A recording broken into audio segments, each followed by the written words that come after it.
Perkenalkan, nama saya Alwigian Pambudi, NPM 2122010113. Saya di sini ditugaskan menggambar dan menjelaskan sel eukariotik.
Yang pertama ada membran sel. Membran sel memiliki peran penting yang berfungsi untuk mengatur zat yang keluar masuk ke dalam sel. Hal ini juga akan mendorong fungsi lainnya, yakni sebagai transfer molekul dan tempat pertukaran zat. Yang kedua ada sitoplasma. Sitoplasma merupakan cairan sel yang berada di luar inti, terdiri atas air dan zat-zat yang terlarut serta berbagai macam organel sel hidup.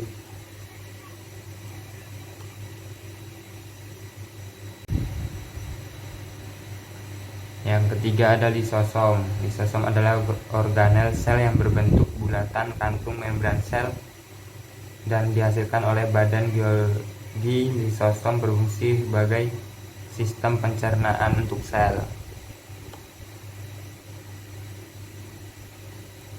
Yang keempat ada sentriol. Sentriol merupakan organel yang dapat dilihat ketika sel mengadakan pembelahan. Pada fase tertentu dalam daur hidupnya, sentriol memiliki silia atau flagela. Sentriol hanya dijumpai pada sel hewan, sedangkan pada sel tumbuhan tidak.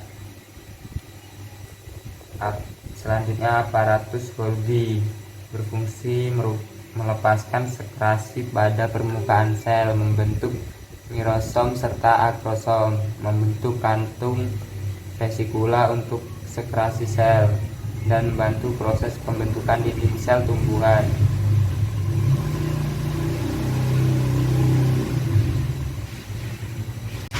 Selanjutnya adalah membran inti. Membran inti adalah melindungi materi genetik yang ada di dalam inti. Membran inti berfungsi sebagai pertukaran zat antara inti dan sitoplasma. Yang ketujuh ada nukleus. Nukleus adalah bagian dalam inti sel yang berbentuk bulat, padat, dan berwarna gelap. Nukleus tidak dilengkapi oleh membran atau selaput pelindung. Di bagian luarnya, bagian ini memainkan peran penting dalam produksi ribosom yang bertindak sebagai tempat pembentukan protein di dalam sel. Yang kedelapan, nukleus plasma. Nukleus plasma adalah cairan kental di dalam inti sel atau nukleus yang mengandung banyak protein dan zat lainnya seperti mineral, DNA, dan RNA. Selain berfungsi sebagai tempat untuk mengolah berbagai enzim, bagian yang disebut dengan karyoplasma ini juga berperan dalam membantu menjaga bentuk dan struktur inti sel. Yang kesembilan, retikulum endoplasma kasar berfungsi untuk mengisolir dan membawa protein tersebut ke bagian sel lainnya.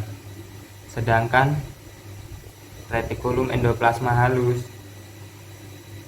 untuk produksi protein dan steroid, pemeliharaan membran plasma, dan jalur bagi molekul untuk bergerak bersama.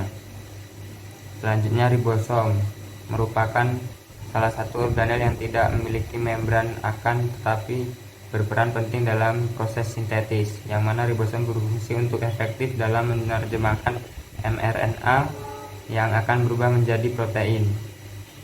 Yang terakhir, mitokondria berbentuk lapisan atau membran yang meliuk-liuk dan berdempetan dan berfungsi sebagai tempat respirasi sel untuk menghasilkan energi.